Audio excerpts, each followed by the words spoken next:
One moment, thinking differently. One moment is all you need. One moment for you to wake up a dream. No one's got a ticket to the stars, so you just have to reach. One small taste of a victory. One small break from your history. One small hope can be huge if you give it what it needs. If you can dream it, you can do it. You can do it, you just got to believe.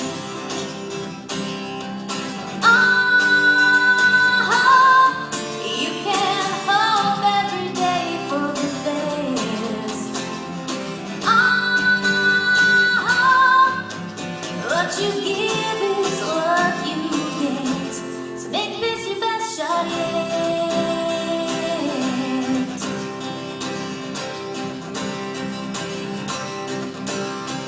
One person could stop a war.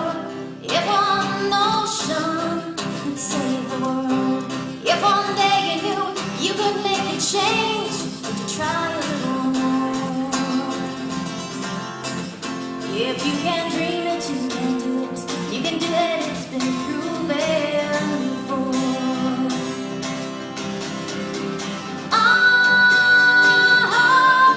You can pray until your face turns blue.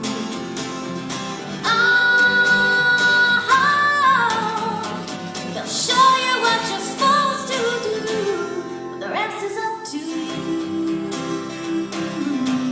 The rest is up to you.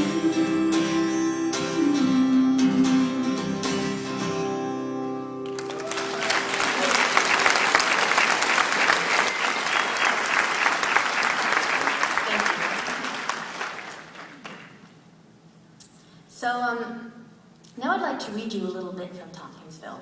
There is no record of what Joe Laban actually said at that conference at St. Yves, but this is how I imagine it could have gone. Hello, everyone. I'm Joe.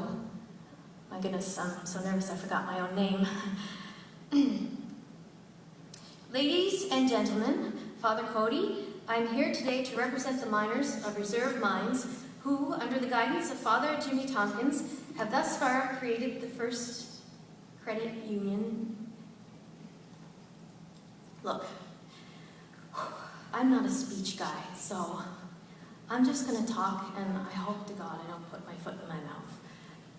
I'm here because, well, maybe it sounds crazy, but I'm here because of the little blue bowl. My wife, Mary, she never asks for much. She just always does what's asked of her without complaining. But a few nights ago, I heard her laughing so hard she was gasping out in the pottery barn with the other women. She came in and she had this little blue bowl in her hands, this sky blue bowl. Our little one made it by herself.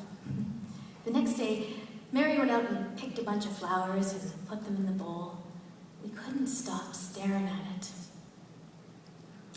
Maybe we never knew we deserved flowers in a pretty sky blue bowl. It's probably better for the company if we didn't. But, unfortunately for them, Father Jimmy Tompkins told us we did. He told us the poor are twice impoverished by the ugliness surrounding them. So, I'm asking for more. I don't want someone else's roof, the company's roof, over me. I want a home. I want a place where everyone else has to knock to get in. Not that anyone knocks in Cape Breton, but I want a place that's mine, where I can be myself, where I can take my socks off if I want. I want a place where I've picked out every single thing in there because I like it, or because Mary does. Look, I'm asking for your help to build our homes. Whatever you got, money, advice, a pat on the back. Maybe this has never been done before, but who's to say it can't ever be?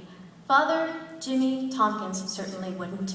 As he says to us, and as Father Cody says to the whole world, the people can do 10 times what they think they can. So that was from Tompkinsville.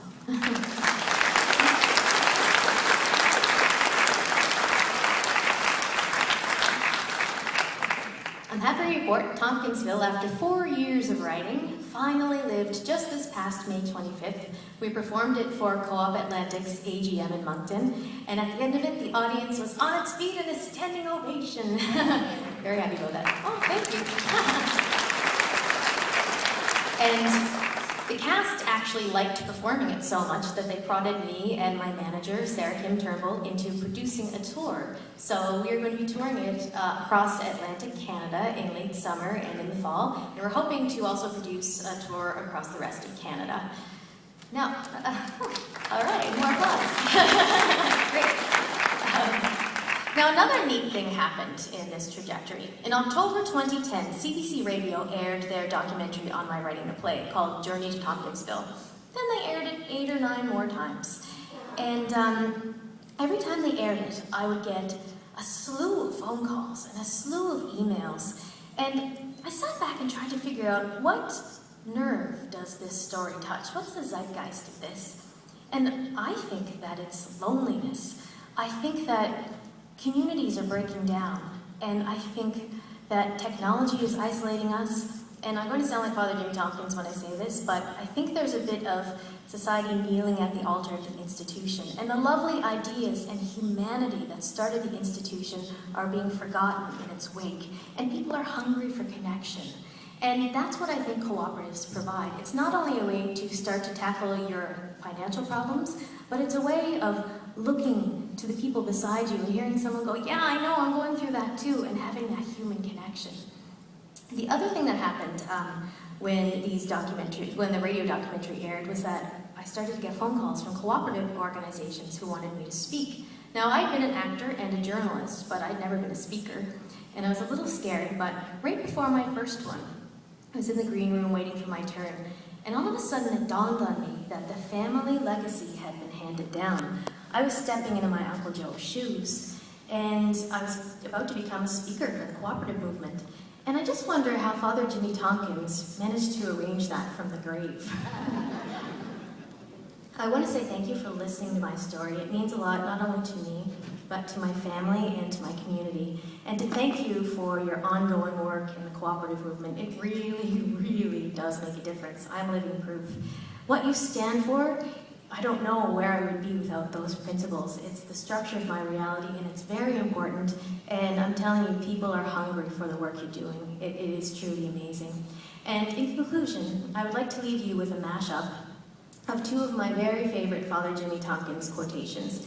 And if I ever get a tattoo, it's going to say this: live dangerously and brave furiously, because the people can do 10 times what they think they can. Thank you.